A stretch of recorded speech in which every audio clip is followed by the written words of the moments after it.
Breaking news చూస్తున్నాం. శ్రీ సత్యసాయి జిల్లా హిందూపురం పట్టణం ముక్కడిపేటలో ఓ నివాసంలో ఎయిర్ కూలర్ షార్ట్ సర్క్యూట్ జరిగి అగ్ని ప్రమాదం సంభవించింది. అయితే ఆ సమయంలో ఎవరు ఇంట్లో లేకపోవడం వల్ల ఎటువంటి ప్రాణ నష్టం జరగలేదు. పూర్తిగా దగ్ధమైనట్లు తెలుస్తూ ఉంది ఆ ఇంట్లో.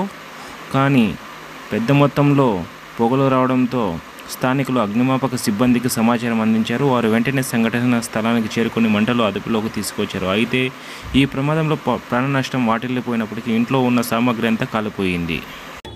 వ్యక్తి ఇంట్లో షార్ట్ సర్క్యూట్ జరిగిన వల్ల వాళ్ళకి ఆస్తి నష్టం చాలా జరిగింది. అట్లాగే వాళ్ళ వస్తువులు, వాళ్ళ వ్యాపారం చేసే వస్తువులు అన్నీ కాలి వాళ్ళకి లక్షల్లో ఆస్తి నష్టం జరిగింది. అందుకని గవర్నమెంట్ వీళ్ళకి ఆదుకోవాలని కోరుతున్నాం. బట్టలు ఉత్త కట్టుబట్టలతో సహా వీళ్ళకి ఏమీ లేవు, అన్నీ కాలిపోయినాయి. ఉత్త కట్టుబట్టలతో బయటకు వచ్చారు వీళ్ళు. లెక్కలు 1,70,000 రూపాయలు డబ్బులు కానీ కాలిపోయినాయి. మరియు వీళ్ళకి గవర్నమెంట్, మన ఎంఆర్ఓ గారు అందరూ ఆదుకోవాలని కోరుతున్నాం.